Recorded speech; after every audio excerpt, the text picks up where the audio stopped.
اهلا بيكم. معاكم انا الدكتور محمود ماضي، دكتور الطب وجراحة العيون. انا النهاردة هتكلم معاكم. انا شخص بعاني من ضعف الابصار، عايز اتخلص من النضارة بتاعتي، سواء بلبس نضارة بلبس عدسات لاصقة. فانا عايز اتخلص من النضارة وعايز اكون انسان طبيعي بشوف كويس. فانا دلوقتي بدور، فلقيت ان في مواضيع زي ليزك، في ليزك سطحي، في ليزك تفصيلي، سمعت ان في فيمتو ليزك، سمعت ان في فيمتو سمايل. طب انا ايه الانسب ليا؟ طب انا هروح لمين او هعمل ايه؟ أنا النهارده هكلمكم عن انواع عمليه تصحيح، وانه نوع اللي هيبقى كويس معايا. الليزك السطحي. يعني ايه ليزك سطحي؟ يعني اول ما بدانا نعمل جراحات الليزك كان الليزك بينزل على سطح القرنيه مباشره، فده كان بيصلح النظر، بس كان مشكلته ان ممكن النظر بيرجع يضعف تاني. كان ليه مشاكل زي ألم او وجع في العين، العيان ما بيبقاش مرتاح قوي، ظهر له كذا مشكلة. فتخلينا عن ان احنا ننزل الليزر على السطح خالص، وابتدينا ان احنا بنعمل نوع تاني من عمليات تصحيح اللي هو الليزك التقليدي. ليزك التقليدي يعني انا دلوقتي بيتم قطع الطبقه من القرنيه باستخدام مشرط دقيق جدا.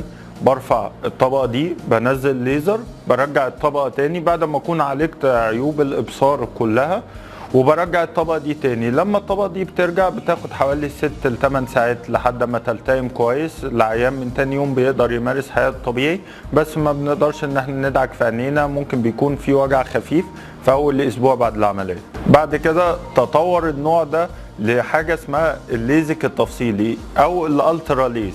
يعني ايه الليزك التفصيلي؟ لو احنا قلنا مثلا مثال ان انا جبت جزمه مقاسها 43 لبسها 10 اشخاص، مش ال10 هيبقوا مرتاحين في نفس الجزمه مع انها نفس المقاس وهم كلهم بيلبسوا 43، لان كل واحد ليه تفصيله معينه. فعملوا الليزك التفصيلي. الليزك يعني ايه ليزك تفصيلي؟ يعني متفصل على قد العين. فانا باخد بصمه العين وبنزل ليزك عادي اصحح بيه النظر، وكمان بعمل تفصيل بحيث ان انا اعالج التشوهات البصريه الموجوده في العين، وبكده اكون قدرت ان انا اساعد العيان ان هو يشوف برؤيه احسن من النضاره، وممكن بتوصل لل6 شارب، والعيان بيبقى سعيد اكتر. بعد كده ظهر الفيمتو في جراحات العيون. فيمتو ليزك ده زي عمليه الليزك بالظبط، بس فصل الطبقه دي بدل ما بستخدم مشرط، لا بستخدم شعاع الليزر نفسه عشان يفصل الطبقه دي. طبعا الليزر بيكون اكتر امان، اكتر دقة. الليزر يعتبر ما بيغلطش، فبفصل الجزء المعين اللي انا محتاجه بدقة عالية الجودة، وده بيوفر لي ان انا بدي نتائج طبعا احسن. الفيمتو سمايل ده احدث تقنيه في تصحيح الابصار، وده بخلاف الليزك.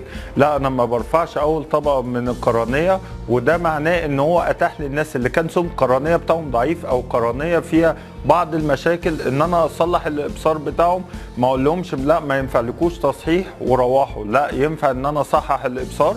وده بيقوم فيه الفيمتو ليزر بعمل شريحة متناهية الدقة بحسب مقاسات النظر بتاعتي، وبعدين بيقوم عامل فتحة صغيرة في القرنية بشيل منها الشريحة دي، ومن خلالها العيان بيرجع نظره بيتحسن بنسبة 100%، بيشوف برؤية أفضل بكتير، بيقدر يمارس حياته طبيعي، يدعك في عينيه، ينزل شغله، يعمل كل اللي هو عايزه من نفس يوم العملية. استنوني في الحلقة الجاية إن شاء الله. السلام عليكم.